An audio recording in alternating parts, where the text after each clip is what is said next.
Hello and welcome to Supervisor Tips and Tricks.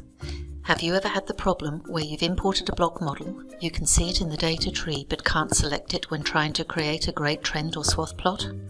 Or maybe you feel your model is taking too long to load?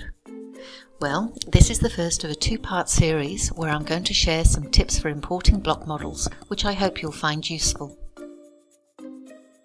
Our first tip is that if you are wanting to generate grade trend plots, you need to make sure that you have imported the block model as block data and not as point data.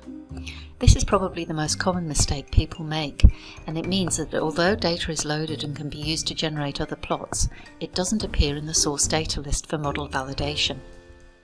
The second tip is to make sure that you have loaded both the block centroid coordinates and the block dimension fields and map them to the appropriate mapping type fields in the data loader window.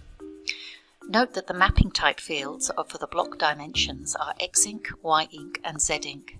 The Inc is short for increment, obvious to some but not to others. It can take quite a while for Supervisor to load data, especially if you are loading a large file.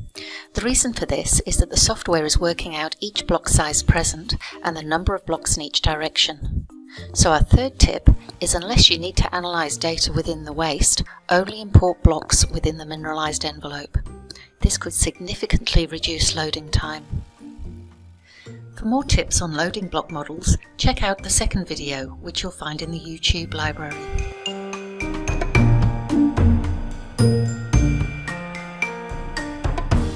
Thank you for watching.